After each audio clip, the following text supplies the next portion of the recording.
नमस्कार दोस्तों, आज की कहानी है सासू माँ का अरमान। शुभम बेटा, क्या कर रहे हो? कितनी और देर लगाओगे? जल्दी से जाओ, मेरी होने वाली बहू को लेकर आओ। मैं तो उतावली हुई जा रही हूँ उससे मिलने के लिए। थोड़ा धीरज रखो। राधिका, इतना भी उतावलापन क्यों? तभी सुधांशु जी बोले। आप क्या समझेंगे माँ के अरमानों को? हर माँ का सपना होता है कि उसकी बहू जल्दी से जल्दी आ जाए।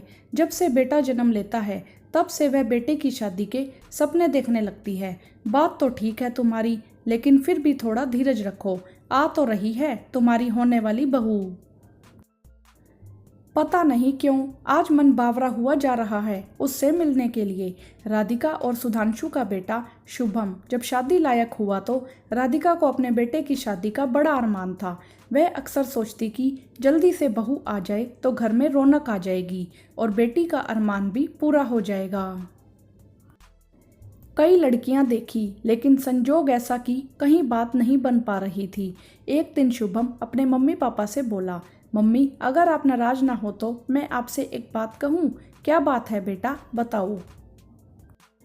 मम्मी, मैं अपने साथ काम करने वाली गौरी को पसंद करता हूँ, लेकिन मैंने अभी तक उससे अपने मन की बात नहीं की है। लेकिन मुझे लगता है कि शायद वह भी मुझे पसंद करती है। आप कहिए तो एक बार उससे बात करके देख लूँ। अरे नेकी और पूछ पूछ, तपाक से सुधांशु जी बोल पड़े।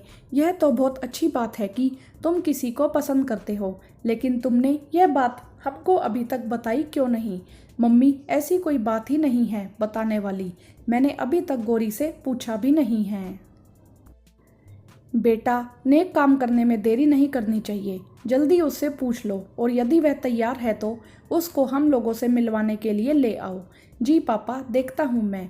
और जब शुभम ने बातों ही बातों में गौरी की इच्छा जाननी चाहिए तो उसकी बातों से पता चला कि वह भी शुभम को पसंद करती है और संकोचवश कह नहीं पा रही थी। शुभम को तो जैसे सारे जहां की खुशियां प्राप्त हो गई। शुभम ने गौरी से कहा, यदि तुम्हारी हाँ है तो मम्मी पापा तुमसे मिलना चाहते हैं, क्योंकि मम्मी को मेरी शादी की बहुत जल्दी है। यह सुनकर गौरी शर्मा गई। ठीक है, जब तुम कहोगे तब मैं मम्मी पापा से मिल लूंगी। और तुम भी अपने मम्मी पापा को साथ में ले आना। शुभम, मेरे मम्मी पापा नहीं हैं। मुझको मेरे चाचा चाची ने पाला पोसा है। यह सुनकर तो बड़ा अफसोस हुआ। हाँ शुभम, मैंने अपने मम्मी पापा को कभी नहीं देखा।